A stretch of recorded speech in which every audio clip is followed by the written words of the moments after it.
Assalamualaikum warahmatullahi wabarakatuh. Sebelumnya yang kami hormati Bapak dosen pengampu mata kuliah grammar, Bapak Fajar Rohendi, SPD MHUM. Di sini kami dari kelompok 1 akan menjelaskan materi tentang adverbs and their formation, manner, place, and time.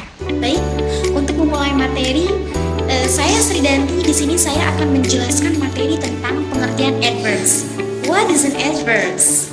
Adverbs are additional words that provides a clearer and more detailed description of verbs.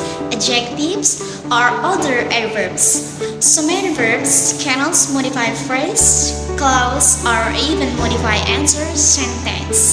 Baik, adverb adalah kata keterangan atau kata tambahan yang memberikan gambaran lebih jelas dan detail untuk verb atau kata kerja, adjektif atau kata sifat atau adverb yang lainnya. Nah, beberapa kata keterangan juga dapat memodifikasi frasa, klausa, bahkan memodifikasi keseluruhan kalimat. Perbedaan antara adjektif dan adverb ya teman-teman. Kadang kata yang sama itu bisa serupa antara adjektif dan adverb. Nah, gimana sih cara untuk membedakannya?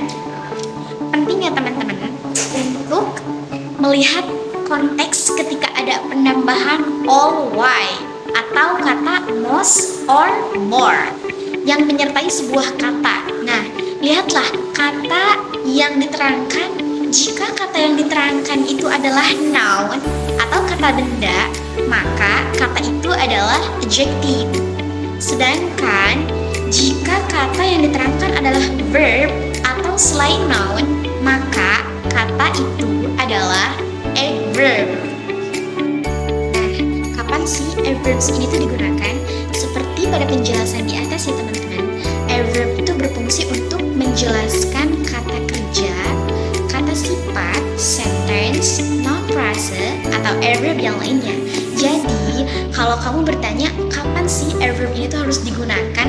Yap, kamu dapat menggunakannya untuk memberikan informasi yang lebih jelas sesuai dengan tujuan dari kalimat itu sendiri.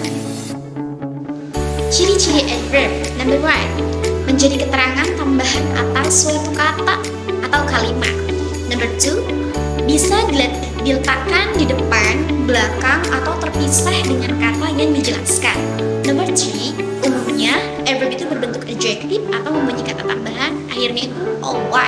Nomor 4, tidak bisa memodifikasi noun. Nomor 5, bisa memodifikasi derajatnya. Nah, adverb juga terbagi dalam beberapa bagian ya teman-teman. Hanya saja kami di sini kelompok 1 itu akan menjelaskan hanya sebagian, yaitu diantaranya adalah adverb of manner, adverb of place, and adverb of time. Nah, selanjutnya untuk types of adverb ini akan dilanjutkan dan dijelaskan oleh teman-teman saya. Jadi adverb of manner adalah cara suatu pekerjaan itu dilakukan atau bagaimana suatu peristiwa itu bisa terjadi. Nah, kata adverb of manner itu sebenarnya berasal dari kata sifat atau adjektif yang ditambahkan dengan huruf L dan Y. The example is bad. Bad itu ditambahkan L dan Y jadi badly. The second is quick. Quick tambahkan L dan Y adalah quickly. Dan yang contoh yang ketiga itu ada slow. Ditambahkan L-nya jadi slow. Nah, huruf L-nya di sini untuk memperjelas atau mempertegas suatu pekerjaan itu terjadi. Tapi untuk sebagai catatan, tidak semua kata sifat atau adjektif itu bisa ditambahkan dengan L-nya. Seperti ada kata good. Good itu tidak ditambahkan L-nya sehingga menjadi goodly, tapi good berubah menjadi well. Lalu ada kata lain yaitu seperti fast yang tetap fast, terus hard tetap hard, rarely tetap rarely, together tetap together, dan masih banyak contoh lainnya. Selanjutnya, dalam menggunakan kata adverb of manner pada kalimat transitif, itu tidak diperbolehkan digunakan atau dimasukkan di antara verb dan objek. Sebagai contoh itu, she tells slowly the experience. She tells itu verb, slowly itu adverb, the experience itu objek. Nah, jadi si adverb ini ada di tengah-tengah verb dan objek. Jadi kita nggak boleh menggunakan adverb di tengah-tengah verb dan objek. Jadi contoh yang pertama ini salah. Nah, untuk contoh yang kedua adalah contoh yang benar. She tells the experience slowly. Jadi contoh yang benar itu yang kedua. Dan sebenarnya adverb of manner ini bisa diletakkan di akhir atau di awal kalimat. Di awal kalimat itu contohnya seperti she slowly tells the experience. Jadi si slowly ini diletakkan maksudnya awal itu bukan benar-benar awal, tapi diletakkan setelah subjek, tapi nggak di antara verb dan objek kayak gitu. Oke, yang terakhir ini ada example. Di sini kita meletakkan 2 example. Yang pertama itu ada anything you can do, I can do better. Apapun yang bisa kamu lakukan, aku bisa lakukan lebih baik. Dan adverb of manner di sini itu adalah better, dimana better artinya lebih baik. Dan contoh yang kedua itu my sister and I are always late because she dressed very slowly. Kakakku dan aku selalu telat karena dia mengendarai sangat lambat. Nah, 2 contoh di sini kita menggunakan adverb of manner yang diletakkan di akhir. Kenapa di sini kedua contohnya itu menggunakan adverb of manner yang di akhir? Karena biasanya kita lebih sering menggunakan adverb of manner di akhir sebuah kalimat. Jadi di sini kita meletakkan adverb of manner-nya di akhir kalimat. Baik, di sini saya akan menjelaskan pengertian tentang adverb of place. Adverb of place adalah kata bantu yang memberikan jawaban mengenai tempat atau pertanyaan where dalam bahasa Inggris. Contoh kata dari adverb of place ini diantaranya adalah above, away, below, down, here, inside, outside, there, up, and etc. Example, hurry up and get down here, I need your help. Yang artinya cepat turun ke sini, saya membutuhkan bantuanmu. Nah, dari contoh kalimat ini, kata yang menunjukkan adverb of place-nya adalah down, yang artinya turun. Mungkin cukup sekian penjelasan dari adverb of place. Adverb of time merupakan kata keterangan waktu yang menjelaskan dari sebuah pernyataan tentang kapan, di mana, seberapa sering, seberapa lama, dan lain-lain. Kata adverb of time juga terbagi dari beberapa posisi. Yang pertama, sebelum kata adverb atau sebelum kata kerja. Yang kedua adalah berada di tengah-tengah kalimat. Yang ketiga adalah berada di akhir kalimat atau juga awal kalimat. Nah, adverb of time juga bisa terbagi menjadi beberapa contoh kata adverb of time juga, seperti kata now, today, later, soon, yesterday, and last night, dan lain-lain. Banyak juga kata keterangan yang menjelaskan waktu tersebut, seperti contoh I go to school now, saya berangkat sekolah sekarang juga. Atau juga the table has already been booked, meja itu sudah saya pesan. Here, I will explain about interrogative adverb.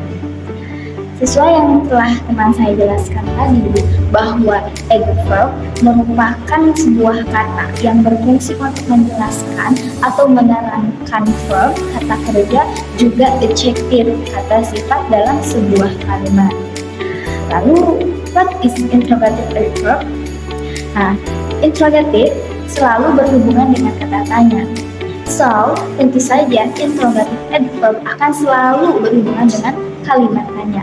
Jadi pada intinya, interrogative adverb adalah sebuah kata atau sebuah kalimat yang mengajukan pertanyaan. Dalam bahasa Inggris, interrogative adverb is why, when, how, and when are placed at the beginning of question. Dengan kata lain, interrogative adverb merupakan sebuah kata keterangan yang digunakan untuk mengajukan pertanyaan menggunakan kata when, ketika atau kapan, why, mengapa, where, di mana, dan how, bagaimana. Nah, dilihat dari pengertian tersebut, terdapat beberapa bentuk interrogative adverb. Di antaranya ada interrogative adverb of time yang berhubungan dengan waktu, ada interrogative adverb of place yang berhubungan dengan tempat, dan ada interrogative of manner yang berhubungan dengan jarak. Salah satu contoh dari interrogative adverb adalah yang menggunakan kata when. Misalnya, when will you call me? Kapan kamu bisa menelponku? Nah, dalam kalimat tersebut ada kata when. When ini artinya kapan, berarti kata tanya yang menanyakan tentang waktu. Berarti maksudnya kepada interrogative adverb of time. Berbicara mengenai when, mungkin ada yang bertanya, kan di adverb of time juga ada kata when. Nah, lalu apa itu bedanya? Nah, itu bisa berbeda ya teman-teman, interrogative adverb of time sama adverb of time. Kalau adverb of time itu bentuknya sebuah informasi, kalau interrogative adverb of time adalah pengajuan pertanyaan yang mengenai waktu. Ini sama-sama tentang waktu namun beda bentuk. Kalau interrogatif pasti kata tanya, kalimat tanya. Kalau hanya adverb of time itu bentuknya informasi mengenai waktu, seperti itu. Baik, bismillahirrahmanirrahim. Di sini saya akan menjelaskan tentang conjunctive adverb. Conjunctive adverb ini berfungsi sebagai kata transisi, menggabungkan serta mengaitkan klausa-klausa independen. Adverb ini mencakupi kata-kata seperti accordingly, also, alternatively, centrally, consequently, finally, nevertheless, moreover, previously, therefore, dan sebagainya. Nah, teman-teman, conjunctive adverb ini atau dikenal juga sebagai adverbial conjunction dan subordinating adverb merupakan jenis adverb yang bentuknya mirip dengan conjunction atau kata sambung. Kemiripan ini terletak pada kemampuannya dalam menyambungkan klausa di dalam suatu kalimat. Akan tetapi, posisinya lebih bebas daripada conjunction, di mana adverb ini dapat ditempatkan di awal, tengah, ataupun di akhir kalimat. Nah, teman-teman, posisi conjunctive adverb ini dapat berada di awal, tengah, atau akhir independent clause kedua. Ketika berada di awal clause, adverb ini biasanya diikuti oleh koma. Sedangkan ketika berada di tengah kalimat, adverb ini ditempatkan di antara subjek dan main verb, serta diapit oleh koma. Nah, teman-teman, bisa dilihat dari contoh kalimat di atas. Therefore di sana merupakan adverb. He was sick, therefore he was absent.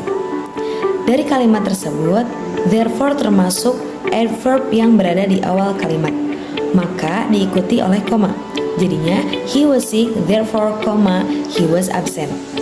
Selanjutnya, contoh kalimat yang kedua adalah he was sick, he therefore was absent. Therefore di sana terletak pada tengah kalimat, maka diapit oleh subjek dan main verb atau juga diapit oleh dua koma.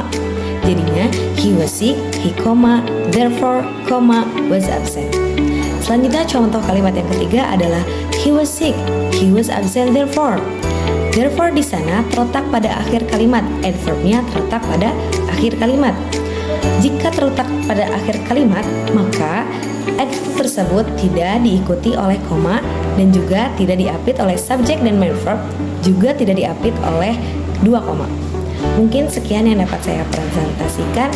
Terima kasih. Jadi kesimpulan dari materi kita kali ini adalah adverb merupakan kata bantu yang memberikan informasi tambahan mengenai verb adjektif atau verb itu sendiri. Ada beberapa jenis adverb, diantaranya adverb of manner, adverb of place, dan adverb of time. Thank you.